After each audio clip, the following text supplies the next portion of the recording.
Hola, mi nombre es Dante Alducin, tengo 15 años de experiencia como monitor clínico, fui nombrado Top 100 Visionaries in Education por el Global Forum of Education and Learning en los Estados Unidos y soy el fundador de Blast Academy, la escuela creadora del exitoso programa de formación de monitores clínicos de élite Monitoring Year One. Te invito a que conozcas todos nuestros programas de formación en blastacademy.net y te prepares para un episodio más de Investigación Clínica 101, el único podcast que te enseña consejos cool para nuevos monitores clínicos, assistants y demás fauna nativa.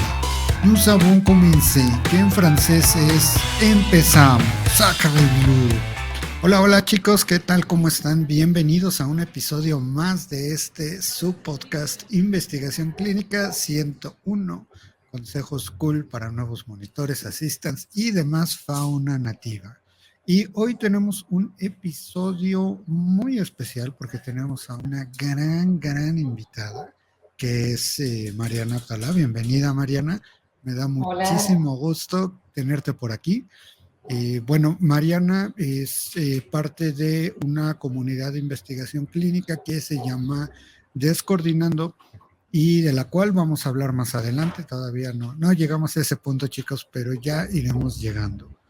Y bueno, Mariana, me gustaría empezar preguntándote, ¿tú cómo te enteraste de esto que es investigación clínica? ¿Tú cómo iniciaste en este mundo que poca gente fuera de este círculo chiquito conoce? Bueno, primero gracias, Dante, por la invitación y la oportunidad. ¿Cómo me enteré? De casualidad. Esto fue hace muchos años, fue alrededor de los años, casi entrando al año 2000, 96, 98. Yo trabajaba soy de Buenos Aires, de Argentina, y trabajaba en un hospital público por Buenos Aires, por las afueras, como asistente, mientras estudiaba. Yo vengo del área de comunicación social con especialización en periodismo médico. Me encuentro ordenando unos papeles, unas carpetas. Resulta que un día había que completar unas planillas, no sabía ni por qué, no entendía por qué me quitaban tiempo de mi parte. Yo estaba nombrada en el hospital y estaba todo fastidiosa, pero me empezó a gustar, me encantó todo lo que era carpeta, orden. Me gustaba mucho revisar procesos, estar siempre ahí como una maestrita corrigiendo. Y de repente alguien me dice que venía a verme cada 3, 4 semanas, que no se corrige así. Te equivocaste y hay que corregir así. Y era la forma GCP, ¿no?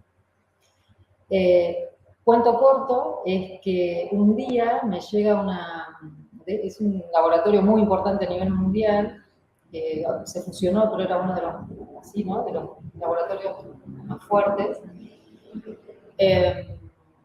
Y venía esta persona a inspeccionar algo que yo no sabía ni quién era, ni de dónde venía, ni a dónde iba. Y entonces me empezó a corregir un poco, que me decía, pero esto no se hace así, esto es azar.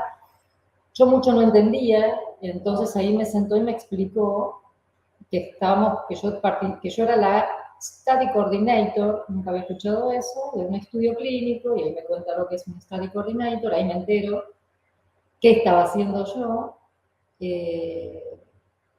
Y ahí me dice, bueno, resulta que hay un investigator meeting, y ahí empiezan todas estas cosas, estas palabras, siglas raras, y que empezás a, no sé de qué me habla, por qué tengo que hablar en inglés si no me gusta, y además no soy Shakespeare, y bla. Y bueno, y ahí me entero que hay un investigator meeting. Yo no tenía ni pasaporte en esa época, estoy hablando hace bastante tiempo atrás. Hoy todo parece obvio, ¿no? Pero no lo es. Y me dice que tengo que ir a una reunión de investigadores. Le dije que no podía, que yo no estaba para esas cosas. Bueno, fue muy, muy cómico, justamente.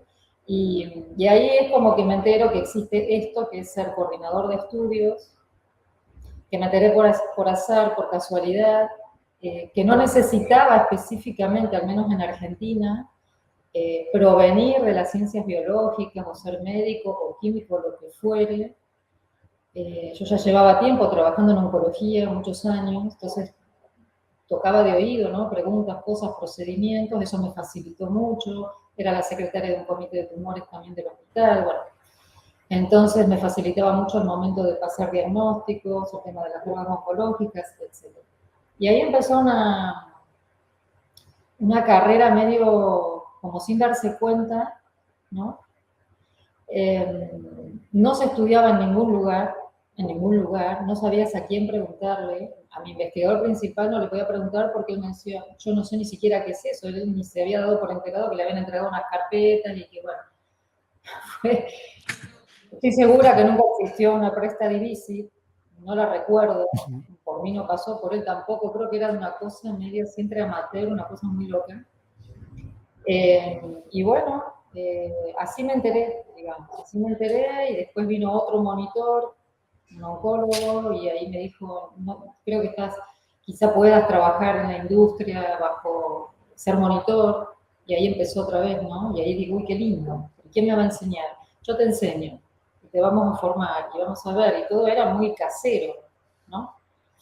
Y bueno, ahí empecé, ese fue un poco el inicio mío.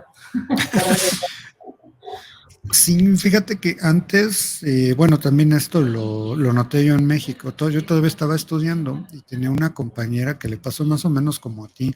No tenía idea de nada y un día le dijeron, estás haciendo tal actividad, vente, ahora vas a ser monitora clínica, ¿no? Y así de la nada la fueron entrenando entre todos y pues no existían las estructuras que existen el día de hoy, ¿no? Así Oye, es. Mariana, y cuéntame, ¿a dónde fue ese primer investigator meeting? En Miami, fue Muy en bien. Miami. Tuve suerte, digamos, un poco porque mi inglés era, en ese momento, bueno, uno va mejorándolo, ¿no? Era bueno, pero no era una cosa que yo podía fluir con el inglés y la terminología y las cosas, ¿no? Eso me facilitó bastante. Claro, cuando llego al lugar, fue espectacular y no era como estar viviendo una película de Disney, ¿no? Por lo que implicaba el lugar. Era en el Hotel Biltmore, una cosa así muy, muy histórico, muy glamoroso. Y claro, yo, o sea, era la única no médica dentro de toda la comunidad que estaba ahí, ¿no? Entonces no, algunos tenían noción por qué estaban ahí. Y dos o tres como yo, no, medio que no teníamos mucha noción. Y hubo que vencer muchas barreras, ¿no? De vergüenza, porque uno no es médico, el médico que te mira de costado te dice, ¿qué haces acá? Bueno, muchas cosas, ¿no? Pero sí, fue en Miami el primero. Sí, sí. Muy bien. Y bueno, Sí. no sé cuántos haya sido tú en tu carrera. Yo, algo que les he dicho a mis alumnos es que esto es mucho de suerte. Te pueden tocar muchos, y conozco gente que lleva más de 10 años y no le han tocado Así ni es. uno solo. Fíjate que yo entrando, el primero que me tocó fue en Ecuador, en Quito.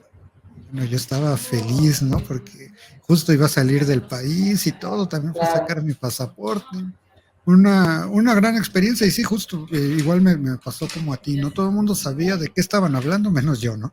Dije, no claro. importa, ya estoy ahí, a ver qué aprendo. Ok. Oye, Mariana, y cuéntame, como monitora, ¿cuál fue como el principal reto que tuviste que enfrentar? Y el principal reto fue tener que enfrentar a los, que me acuerdo ahora, a los oncólogos, que eran los key opinion leaders, líderes de opinión de Argentina. Entonces, claro, eh, digamos, siempre estaban esos dos o tres, que son como las estrellas, y cómo les decís, esto está mal, esto está mal, esto está mal, esto está mal, ¿no? Sí, Dicho bonito, ¿no? Bueno, acá podríamos mejorar, pero claro, no. Eso fue difícil. A mí la docencia siempre me gustó, la llevé en el alma y me facilita siempre la paciencia y las ganas de que el otro aprenda y que se mejore a pesar de todo. Y siempre de tratar de buscarle tener esa habilidad, ¿no? De decir, bueno, deje que yo me arreglo con su coordinadora de estudio, o bueno. Ese fue el más complicado. Y después, cuando yo monitoreé mucho tiempo Argentina, y cuando después la empresa me dice, bueno, hay que empezar a salir a monitorear a otros países, estoy hablando del año 2002 ya, salía, el primer país que me tocó fue Perú, Entonces, bueno, ahí estuve viviendo 15 años en Lima, de hecho mi empresa todavía está en Lima, y claro, ahí fue otro reto como monitora, fue la barrera cultural, porque si bien somos Sudamérica, como México y Colombia, todo Sudamérica tiene un lenguaje común, una forma de ser muy latina y muy pasional y no sé qué, pero siempre están esas cosas jerárquicas que nosotros los argentinos mucho no lo manejamos, porque no nos damos cuenta, entonces hasta pasamos a veces por soberbios, maleducados y eso, entonces me tuve que hacer y lo agradezco un montón y fue una de las mejores cosas que me ha pasado, ¿no? Porque realmente me abrió mucho la cabeza e inclusive descubrí que eh, gente que había estado como yo, ¿no? Trabajando o involucrada en ensayos clínicos sin saberlo, en este caso eran las enfermeras.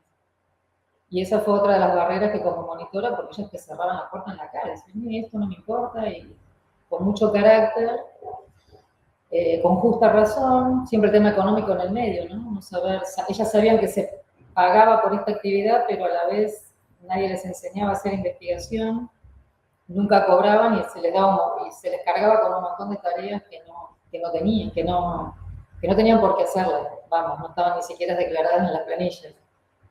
Ese fue un momento así como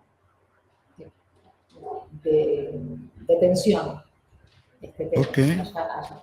Ese fue un tema de tensión, porque yo quería ir a hacer el ejército de enfermería, investigación de enfermeras, pero no era el momento. Ahora sí estamos trabajando en un proyecto con eso, pero no era el momento en esa época.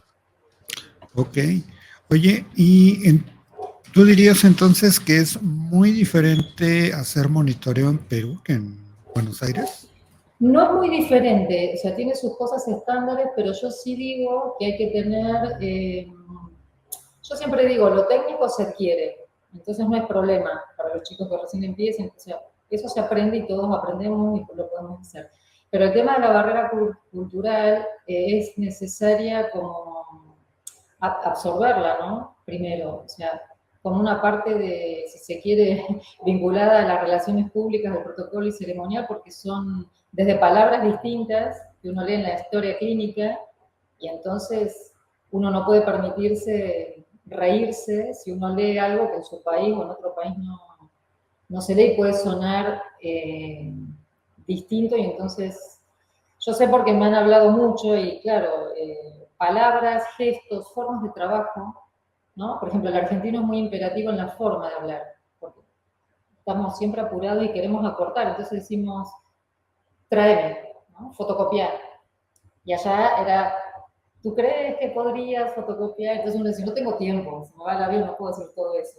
Bueno, una vez que a uno lo conocen, ahí llegamos al punto medio. Son esas cosas, Claro, esas pequeñas cosas, nada más, ¿no? Después lo otro no, lo otro se aprende, no es problema, y es lo mismo en todo el mundo, o sea, no claro. tendría por qué haber problema. Sí, fíjate que la primer CRO en la que trabajé en forma, todo el management venía de Argentina. Teníamos mucho contacto con Argentina y sí fue algo que luego les digo a mis alumnos, fue como un bautismo de fuego, ¿no? Porque sí es muy, justo como dices, es como muy imperativo el trato con Muy argentinos. directo. Y ya muchos años después me tocó a mí ir a monitorear algunos sitios en Argentina y iban con algunos compañeros o coincidíamos allá con compañeros de Colombia o de México. Y bueno, yo ya sabía a lo que iba, ¿no? Ya sabía la manera Claro, de trabajar de los sitios y dije, bueno, no me espanta, pero sí a ellos igual les fue como el choque, ¿no? ¿Qué está pasando, no? Oye, claro. y justo a este respecto, Mariana, ¿tú qué dirías? ¿Qué tan diplomático crees que tiene que aprender a ser un buen monitor clínico? Pienso que es como en todo trabajo, es el respeto a las personas eh, y algo que seguramente hay que entender y yo creo que es una premisa que el monitor y el coordinador son las mismas, son la cara de una misma, para mí la cara de una misma moneda, ¿no? Entonces yo estoy dentro del equipo de investigación en cada centro que voy, no importa si está en Buenos Aires, en Perú, en Colombia, en México o en Brasil. Entonces, pero sí es respetar a quien te está recibiendo, ¿no?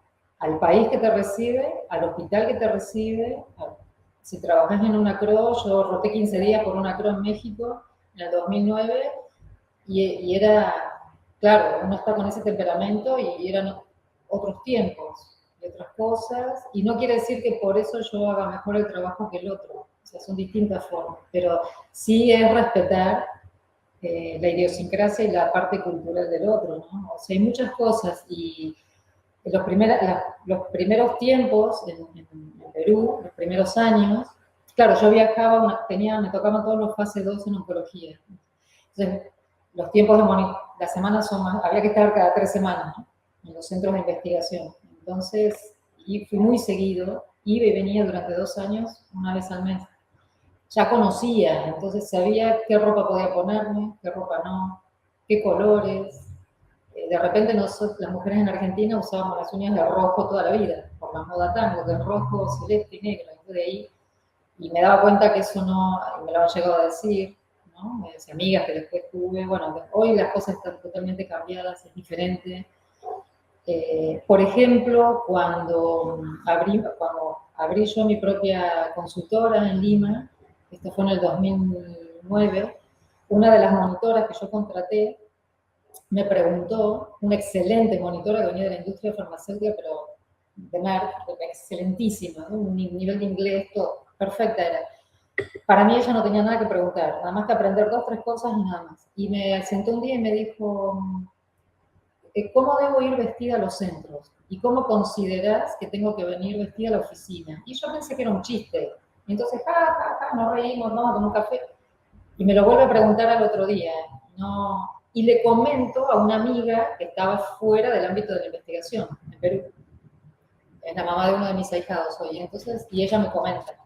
Me dice, no, lo que pasa es que aquí algunas empresas dan el uniforme. O sea, estamos hablando de tiempos donde la regulatoria peruana, que es del 2007, recién empezaba. Yo ya monitoreaba antes, entonces todo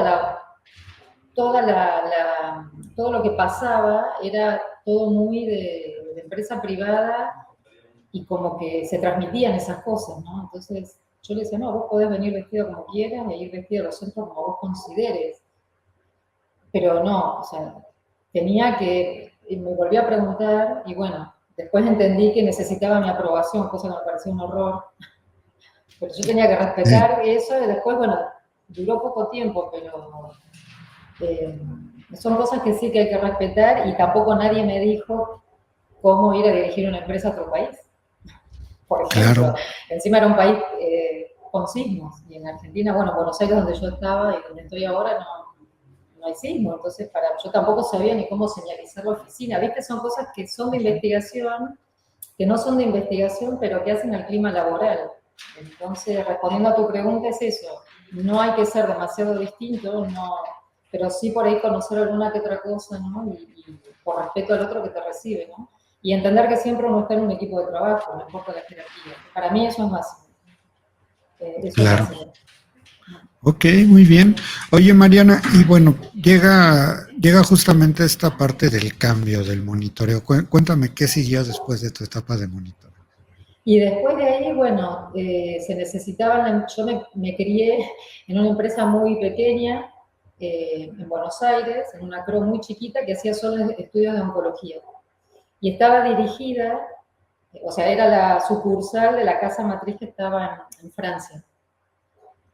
Entonces, claro, ahí se invierte, ¿no? Esto que contaba yo antes, el francés, viste, muy, muy duro, muy rígido, con una idiosincrasia, o sea, todo bien, pero a uno también hasta le chocaba a uno por argentino, imagínate, ¿no? O sea, nos mandaban a entrenar 2 veces al año allá. Bueno, era medio lindo, pero era una tortura. Y entonces ahí me dicen, bueno, la empresa tiene 4 monitores, se necesita un project manager. Un número cantado que era mío. Bueno, así me hice también, en los golpes, project manager. Empezar a aprender esas otras habilidades que a mí no me gustan mucho, pero que son necesarias, que es el Excel y las tablitas y los sistemas. Bueno, entonces ahí empecé a colaborar en lo que era la redacción de las SOP, de los procedimientos.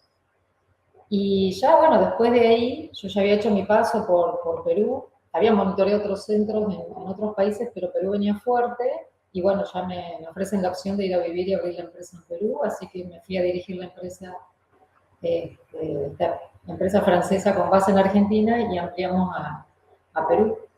Y bueno, ya después de ahí, por temas internos que se vendieron, que bueno, un cambio estructural, yo decidí correrme y decir, bueno, y si pruebo y me quedo un tiempo más y veo, y bueno, ¿qué necesito? Decía yo, a ver, quiero ser independiente, ¿qué hago? Igual yo necesito una computadora, una impresora que ya la tenía en mi cabeza y empezar a pedirle a alguien que me dé un primer protocolo. Y así me cae el primer estudio de una empresa española. Y bueno, y después así fue, ¿no? Con el boca a boca y eso. Pero siempre de un lugar de pocos estudios, ¿no? No podía yo, Claro. no soy una gran cruz para abarcar, eso no. Entonces, porque también cuando se crece mucho, también hay más problemas y es más difícil sostenerlo, ¿no? Entonces, Claro. es más difícil. Hay que saber hasta dónde llegar, me parece, que es hasta dónde uno puede, ¿no? También. Sí, justamente. Oye, Mariana, y me llama mucho la atención esta parte. ¿Cuándo o cómo hay algún punto donde tú pudieras decir, a partir de esto, esta acción o esta anécdota o a partir de dónde surge esta idea de independizarte, de empezar como tu propio emprendimiento? Porque eso es rarísimo hasta donde yo he podido ver en las personas en investigación clínica. A muchas les gustaría, pero muy pocas se atreven. Entonces, me llama mucho la atención eso. Y tiene que ver, yo pienso, y es una pregunta que me hacen, tiene que ver, es ahí donde a mí me miran como un bicho raro, con justa razón, pero me parece que tiene que ver con un tema de personalidad, con un tema de, no sé cómo explicarlo, no sé si de riesgo, pero de estar segura que la verdad es que si uno está haciendo algo en una estructura, ¿por qué no se puede hacer lo mismo, pero con ciertas libertades? Las libertades eran necesidad mía, era un tema personal también. En ese momento mi papá estaba bastante enfermo y yo necesitaba tener libertad para viajar a hacer Lima, Argentina, sin tanto protocolo y sin tanta carpita que tenía que firmar que me dijera que el procedimiento del SOP es tedioso. Y dije, no, necesito un tiempo independizarme, necesito tener ingresos, no iban a ser los mismos, con todos los beneficios no iban a ser los mismos. No me fue mal, no me fue mal.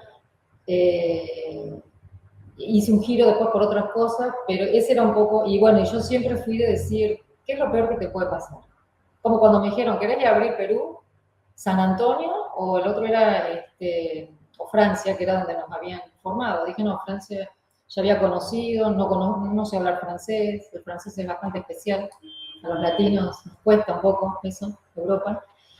San Antonio me parecía aburrido, no sabía 2 días, dije, hasta más de 2 días no puedo estar. Lima me parecía alucinante porque ya tenía amigos, comía riquísimo, la gente muy amable, había oportunidades de enseñar, o sea, pegué onda así como fue como un matrimonio así, un amor a primera vista, hicimos como un match. Y entonces, bueno, ayudó mucho la estabilidad que en su momento económica tenía Perú, bueno, ahora también, pero tienen otros problemas, pero igual eso ayudó mucho y ese fue el motivo. Y ahí después me contrata otra CRO grande rusa y me dice, necesitamos a alguien que nos haga un estudio. Bueno, venga. Y después otro necesitamos, y hasta ahí dije, bueno, hay que contratar un monitor, 2, 3, un asistente, el contador, y como que no quería que mucho, no quería, ahí tomaba el riesgo, pero no tanto, porque también la agencia regulatoria, si se ponía rebelde y no me aprobaba el estudio, iba a estar contratando un monitor, y después, ¿qué hago con el monitor, no? Con las cargas sociales, todo lo que implica, ¿no? Entonces, bueno, fueron momentos así por ahí algunos de tensión, pero siempre el resultado fue positivo. Yo creo que con conciencia, un poco de riesgo y eso, bueno, se puede hacer, ¿no? Y siempre fui muy libre, nunca me gustó estar, trabajás mucho más que si trabajás en una empresa con un horario, porque al final tenés que responder por un montón de cosas, ¿no? Claro. Que siendo empleado de una empresa no, digamos, en ese sentido. La parte legal, la parte contable, la parte de no sé cuánto, el otro, la importación, la exportación. Pones la firma en un montón de lugares, pero bueno, Es lindo. Es lindo. Oye, Mariana, ¿y en esta aventura hubo algún momento en especial que tú recuerdes que hayas dicho, híjoles, por qué me aventé a hacer esto? ¿O no, o nunca te pasó por la No, cabeza? nunca se me pasó por la cabeza. Pero de nuevo yo creo que tiene que ver con un tema de personalidad. Sí conoces a Mafalda, el personaje de Claro, claro. Kino, yo me la acuerdo siempre porque Ajá. hay una frase de ella que dice, si uno pudiera arrepentirse antes. Y en realidad, si uno lo hizo en ese momento, yo creo que tuvo que haber sido así y lo hiciste con convicción. Entonces, si lo hiciste con convicción, estuvo bien, porque con el diario del lunes en la mano, viste, no, no. Claro. Entonces, no, la verdad que en eso, pero tiene que ver, creo yo, con una forma de mirar las cosas, ¿no? Sí, por supuesto. Y fíjate que ahí Sí, coincidimos. Justo cuando empecé Blas, dije, bueno, lo mismo que dices tú, ¿no? ¿Qué es lo peor que puede pasar? Dije, claro, si todo fracasa, pues siempre puedo regresar a la industria, así ¿no? es, Digo, no así es, significa que no haya habido o que no haya, ¿no? Épocas difíciles, pero es claro, justo, coincido contigo, ¿no? Como es convicción y adelante, ¿no? Y así creo que es. es algo que se disfruta Puedes enormemente. volver claro, puedes volver a la industria, puedes volver, yo cuando, bueno, te conté los inicios, ¿no? El ser coordinadoras de estudio y, y cuando iba a los centros en Perú, decía, algún día voy a volver a ser coordinadora de estudio. Porque claro, qué lindo que ahora vos puedas estudiarlo, que puedas tener que alguien te enseñe antes, como para no mandarte de errores, ¿no? O disminuirlos. Y siempre tuve esa idea. Capaz que algún día la haga, no sé. Y diga, tengo ganas de ir. Me encantaría, ¿viste? O por qué no decir, bueno, no me está yendo bien, pero me junto con alguien que, mira, tiene estudios, necesita alguien. Dante tiene un estudio en México y necesita alguien en Perú o en Argentina. ¿Y por qué no te podés aliar con un proyecto? Puede ser. O sea, yo creo que la creatividad al poder, ¿no? O sea, dentro de lo que uno sabe que puede hacer, ¿no? Lógicamente. Entonces, yo creo que sí vale la pena el riesgo. Y tiene mucho esta actividad, y bueno, vos lo sabés, tiene mucho no solo de creatividad, sino de oportunidades, ¿no? O sea, Claro. cuántas personas podrían estar trabajando en investigación y no saben que lo podrían hacer? ¿Cuántas? O sea, Sí, contadores que pueden efectivamente. trabajar en contratos, abogados que pueden ver la parte legal de un consentimiento de un contrato, asistentes que solo dan turnos. Yo he dado turnos solo en un hospital hasta que, como soy muy poco inquieta, me aburrí y tenía que andar mirando a ver qué hacer. Siempre estaba ahí tratando de ver cómo hacer, qué más podía hacer, cuántas. ¿Cuántas personas no saben que tienen en esto una salida laboral y un ingreso económico notable y que lo podrían hacer de a poquito, como freelance, de repente part-time, de repente en una empresa? Bueno, un montón, ¿no? O sea, de todo. Por ejemplo, en Perú los químicos farmacéuticos recién ahora van descubriendo que ellos pueden monitorear un estudio clínico si se entrenan. Y te miran Ah, todavía, ¿no? Me dicen sí. ajá, Y yo ahí convenciéndolos, ¿no? Como si a mí eso o sea, a mí me da placer que el otro se realice. Yo tengo eso, me encanta. Entonces, sí, mira, porque puedes hacer esto y ujú. esto y esto y esto. Y te miran, analizan, ¿no? Y después, bueno, de a poquito dan el salto, ¿no? Claro. Oye, ahí me surge una pregunta. Entonces, sí, porque por ejemplo aquí en México hay muchos farmacéuticos derivados del área farmacéutica, ¿no? En monitoreo clínico. Si allá es nuevo, ¿cuál es el background de la mayor parte de los monitores clínicos? Mira, al principio, como todo, yo siempre digo, viste, toda revolución tiene sus mártires, y entonces todos los que íbamos de fuera del Perú éramos bienvenidos, y veníamos de Argentina más, no por un tema de ego, sino por un tema lógico. La regulación argentina es de 1997, la peruana 2007, entonces, bienvenido sea, quiero aprender, ¿no? Entonces, nadie hubiese dicho, no te voy a aceptar como monitor si venís del área de comunicación social de la Universidad de Buenos Aires, por más prestigio que tenga. Entonces se valoraba la experiencia. Entonces vos te vas a las buenas prácticas clínicas que diga, tiene que tener, ¿no? Degree, bachelor o vinculado a, bueno, después podías demostrarlo con la experiencia. Y estaba bien. Entonces, ¿qué ¿Qué es lo que le piden a los monitores en Perú? Ahora están pidiendo que tengan experiencia, que tengan una carrera vinculada a lo biológico, se dice, ¿no? Ujú. Químico, químico farmacéutico, biólogo, aunque nunca en la vida vaya a aplicar eso realmente, pero bueno, es una condición, en mi opinión, cuando el podcast lo vean, porque lo voy a promocionar, lo vean la gente de la Agencia de Salud de Perú, que han sido amigos míos, y sí, no sé para qué lo piden, para resguardarse, quizás bueno, yo aprobé un monitor que era tal y cual, y ¿sirve? Sí, siempre sirve estudiar y tener un título, y lógico, por supuesto, pero ahora, claro, lo comparás con España, y acá también hay mucho para contar, ¿no? Y ellos tienen que tener su maestría, su curso, está avalado por universidades, bueno, todo lo que... tienen una preparación espectacular, la verdad que es admirable, admirable, y ojalá que Sudamérica siga esos pasos, ¿no? La verdad que tienen una oferta increíble, cara, bastante cara, para Latinoamérica es carísimo, pero sí les piden, ¿no? Su maestría o su diplomado o su curso ya Sí, hecho, el ¿no? Y máster, además ¿no? Ajá. son geniales y además les sirve si tienen pasantías, se dice, ¿no? Sí, Internship. Pasantías se dice en México también, ¿no? Que dice que además terminas la maestría, el curso, lo que fuera, y te ubican en algún lugar donde puedas hacer la práctica, que al final es lo que importa, ¿no? claro. Para mí son dos modelos, yo creo que ojalá Sudamérica vaya a eso, ojalá. Eh, y mira, te digo la verdad, en Perú hay una sola universidad que es muy importante, la universidad que hace, creo que le hicieron maestría de investigación clínica, pero es tan teórica que la verdad que no, me parece que ahí no hay mucho, o sea, es para un tipo de gente, ¿no? Claro, más Para un académico. perfil, claro. Eh, y finalmente, bueno, así están las cosas. Y en Argentina es igual, no tenés muchos lugares donde hacer los cursos, o los diplomados, o las carreras, y también te piden si tenés degree en biológicas, mucho mejor, ¿no? A Claro. veces, lo que pasa es que a veces en Argentina está habiendo alta demanda. Si te fijas en LinkedIn es impresionante. Entonces, si vos tenés mucha experiencia, o tenés alguna experiencia, te van a tomar porque necesitan, ¿no? Necesitan y después el resto se aprende.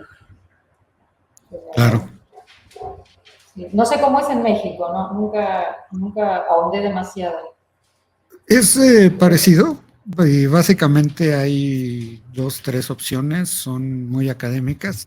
Al final algo que platicamos con los alumnos es, bueno, tienes un papel que dice que sabes monitorear, excepto Claro, que no sabes monitorear, hasta que pues nosotros empezamos a dar estos cursos que se llaman Monitoring Year One, ¿no? Entonces ahí es pura práctica.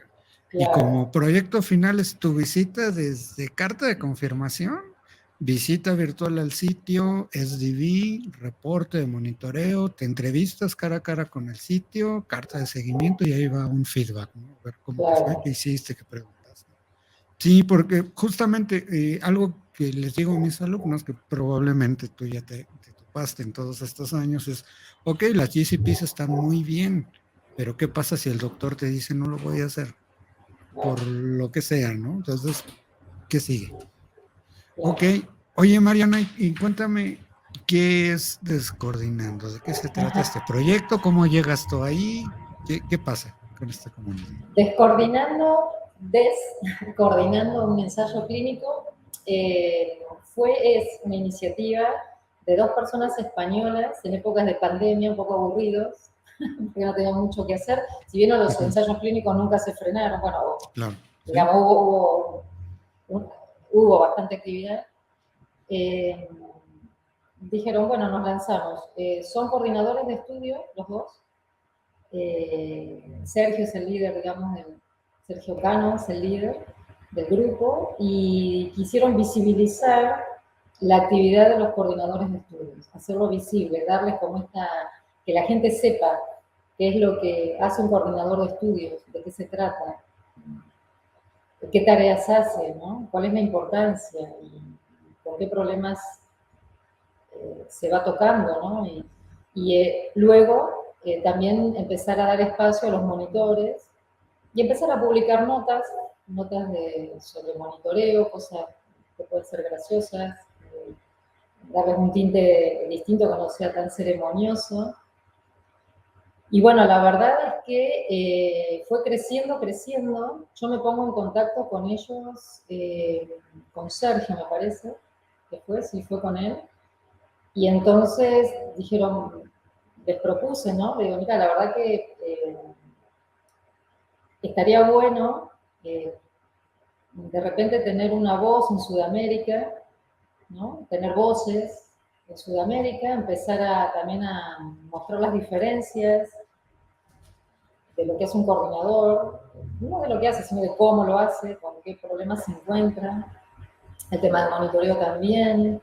Entonces empezar ahí como, viste, hacer un puente, ¿no? Ibero-latinoamericano y compartir experiencias, como quien dice, por gusto, ¿no? Entonces, bueno, ahí tenemos un grupo de WhatsApp que la verdad que es muy divertido. Uno aprende un montón, ellos aprenden, aunque no crean, bastante de Sudamérica, porque claro, uno tiene una forma tan diferente o artesanal o más latina así de hacer las cosas. Y bueno, de ahí dije, bueno, vamos a ver de qué forma podemos ir sumando de gente a esta red. Y entonces todo lo que es Sudamérica, me contactan a mí o contactan directamente a Sergio a través de la página, Descoordinando un ensayo clínico. Y bueno, tenemos reuniones, o tenemos así como esto, ¿no? Que se pudo generar con vos y con tu organización. Y vamos viendo, ¿no? De qué forma se trabaja seriamente. O sea, la verdad que hay un sistema de aprobación, hay alguien que ve la parte de redes. Yo estoy encargada de la parte del Facebook. Porque me meten en TikTok y me muero porque no lo sé ni abrir, no sé ni qué es. No tengo ni la menor idea de qué se trata, así que te imaginas que, bueno, no, ya hay una chica que ahora está en TikTok. Y bueno, tratar de ir replicando, ¿no? De ir replicando y la semana pasada estuvimos reunidas con 2 coordinadoras de estudios con mucha experiencia acá en Buenos Aires. Así que bueno, de repente pensar, la idea siempre es pensar de qué forma Descoordinando se puede beneficiar y de qué forma el grupo que nos contacta, o la persona que nos contacta, quien sea, también se pueda beneficiar, ¿no? Entonces se conversa, se habla y bueno, y la verdad es que están saliendo cosas muy interesantes, algunas las puedo contar, otras no, pero nos contactan desde aplicaciones de pacientes para generar contenidos, desde la industria farmacéutica para algunas colaboraciones pagas. Muy bien. Simbólico, muy simbólico, muy... Pero bueno, es como, ¿no? Como la verdad, darle un... Yo siempre le digo a Sergio que qué visión tuvo y tuvieron cuando empezaron, porque, como él siempre dice, ¿no? Bueno, uno siempre es criticado cuando empieza algo, porque bueno, nunca sabes a dónde podés llegar, y yo creo que ese fue un poco el espíritu que nos hicimos enseguida ahí conexión, ¿no? Con Descoordinando. Si uno se lanza, después no sé dónde llegas. Así que, bueno, estamos en eso, de ver de qué forma se pueden sumar más personas de Sudamérica. No se sabe en algún momento qué pueda pasar. De repente armamos eventos, de repente el blog termina siendo algo mucho más grande. Nos convocan específicamente en España. Ojalá eso pase en Sudamérica y estás invitado, obviamente, ¿no? Para que trabajemos juntos, para dar charlas en universidades y decir, existe esto en colegios, ¿no? Miren, esto pasa en hospitales, y van dando charlas en universidades y hacen una tarea genial, la verdad que genial. Y el otro día, el mes pasado, preparando una charla, fui invitada para ser speaker en el 9 de febrero, fue una cumbre de investigación clínica, llamó en Cumbre Latinoamericana en Ensayos Clínicos, en Investigación Clínica, y buscando material, encontré una publicación, que uno siempre lo sabía, pero ver los números, el 80% de los ensayos clínicos se hacen en España. No sabía. O sea, mira todo lo que tiene Sudamérica para hacer. Te voy a pasar la publicación. Mira todo lo que tenemos. Y hacemos investigación clínica, hacemos un montón, pero mira todo lo que nos falta. Claro. Todo lo que hay para hacer, todo lo que hay por explorar, por inventar,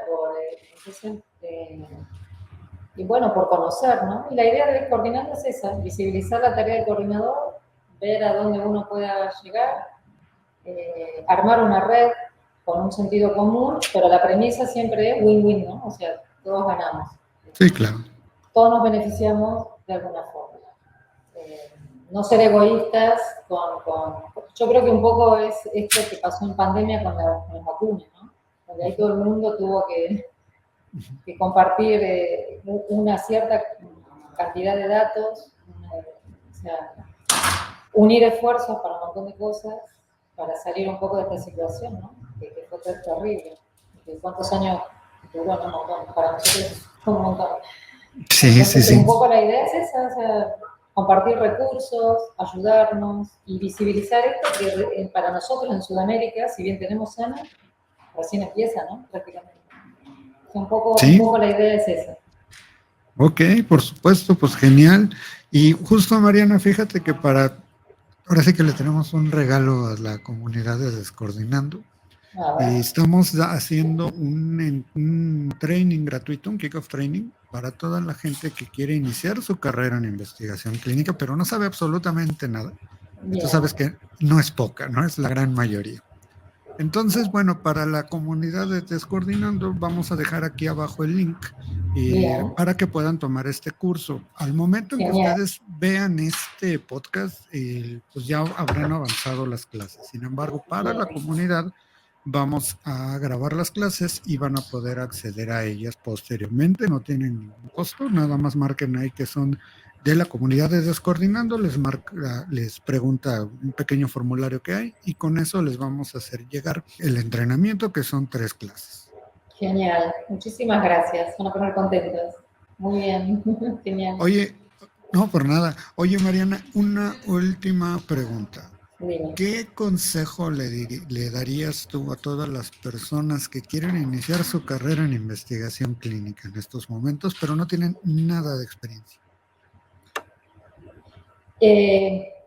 Basada en la experiencia,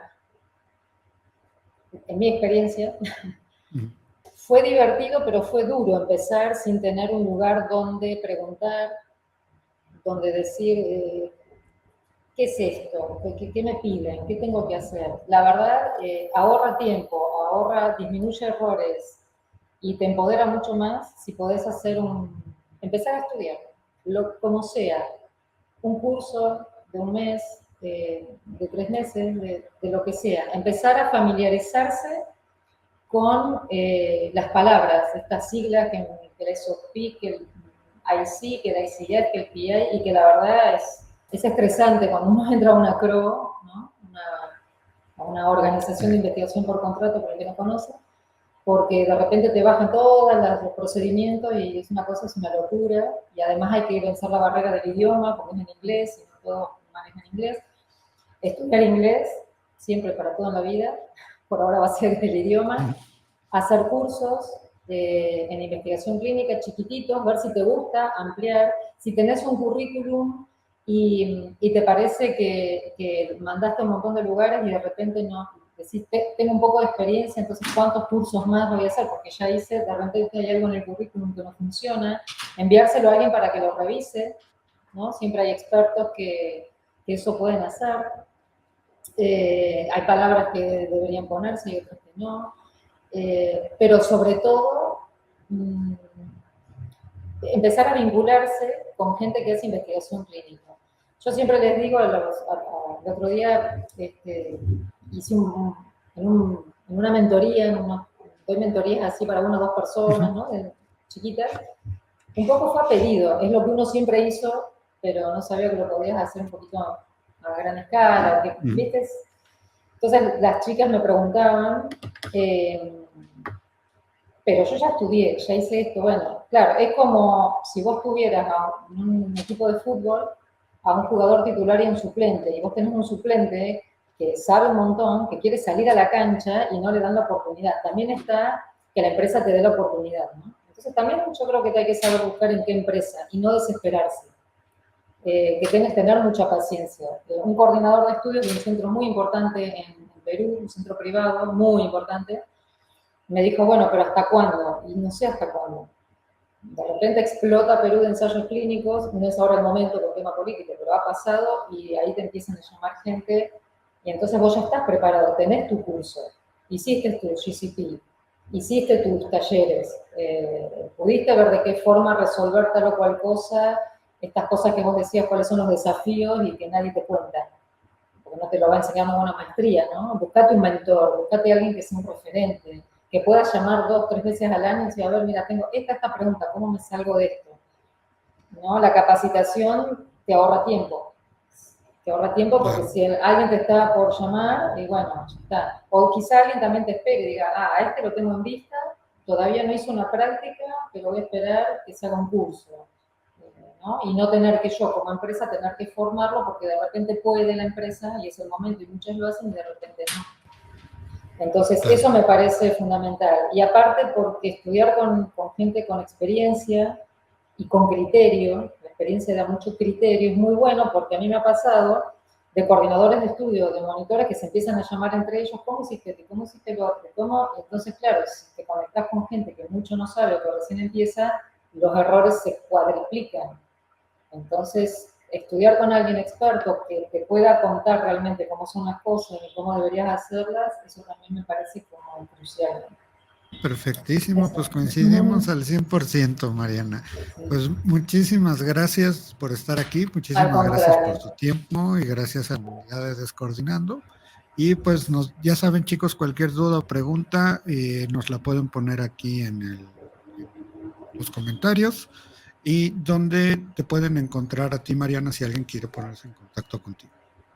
Bueno, me pueden encontrar en LinkedIn como Mariana Abdala, Crystal Research, y si no, a través de mi WhatsApp, que es el signito más 51 99 411 4304, o bueno, en mi correo, que les doy uno que es el más fácil, que es marianaabdala@hotmail.com, y bueno, de ahí ya podemos empezar a conectarnos, porque el de la empresa es un poquito más complicado, el email.